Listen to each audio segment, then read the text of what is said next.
দর্শক, জ্বালানি সরবরাহ নিয়ে আরো জানাতে সরাসরি যুক্ত হচ্ছেন সহকর্মী ফজলে আদিত্য। আদিত্য, জ্বালানি তেলের সংকট নিয়ে কি বলছে পাম্প মালিকরা, জানাবেন।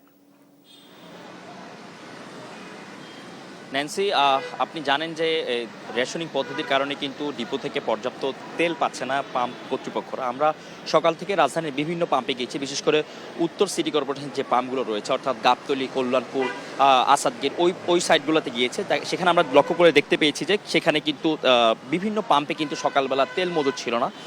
বেলা বাড়ার সাথে সাথে, অর্থাৎ আপনার 11:30টার পর থেকে কিন্তু বিভিন্ন পাম্পে নির্ধারিত যেই চাহিদা, সেই চাহিদা অনুযায়ী কিন্তু তেল সরবরাহ করতে পারেনি ডিপোগুলো থেকে, যার কারণে তাদের প্রত্যেকটি পাম্পে দেখা যাচ্ছে প্রতিদিনই কিন্তু গড়ে 10 থেকে 15 হাজার লিটার তেল লাগলেও সেখানে কিন্তু 2-3 দিন অন্তর অন্তর কিন্তু তারা পাচ্ছেন 9,000 লিটার, 6,000 লিটার, 4,500 লিটার, এমন অভিযোগ কিন্তু পাম্প মালিক কর্তৃপক্ষের। আমরা যে স্থানটিতে আছি সেটি মূলত রমনা পেট্রোল পাম্প এবং এই পেট্রোল পাম্পের মালিক যিনি রয়েছেন নাজমুল হক, তিনি কিন্তু যে ডিলার অ্যাসোসিয়েশন আছে, পাম্প ওনার অ্যাসোসিয়েশনের সভাপতি, তার সাথে আমরা বারংবার যোগাযোগ করার চেষ্টা করলেও তার সাথে যোগাযোগ স্থাপন করতে পারিনি। তবে আমরা তার যে পেট্রোল পাম্প, সেখানে চিত্রটা একটু ভিন্ন।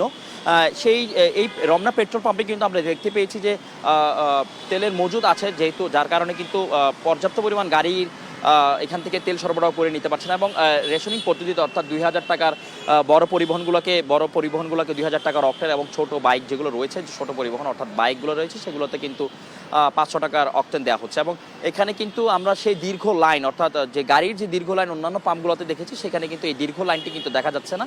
সবকিছু মিলিয়ে রমনার পরিস্থিতি কিন্তু স্বাভাবিক রয়েছে। এর পাশাপাশি কিন্তু দক্ষিণ সিটি কর্পোরেশন যে এই পাম্পটি রয়েছে, রমনা পেট্রোল পাম্পে কিন্তু স্বাভাবিক রয়েছে। এখানকার যে সার্বিক যারা তেল নিতে এসেছে, তারা কিন্তু স্বাচ্ছন্দ্যে তেল নিতে পারছেন এই পাম্পটি থেকে। অর্থাৎ কিন্তু এই পাম্পে যতটুকু বোঝা যাচ্ছে যে পর্যাপ্ত তেল মজুদ রয়েছে, যার কারণে গ্রাহকরা ভোগান্তি ছাড়াই কিন্তু সঠিকভাবে কিন্তু তেল নিতে পারছেন এই পাম্পটি থেকে। তবে রাজধানীর বিভিন্ন পয়েন্টে কিন্তু বিভিন্ন যে পাম্পগুলো রয়েছে, সেখানে কিন্তু তেলের সংকট রয়েছে বলে আমরা পরিলক্ষিত করতে পেরেছি।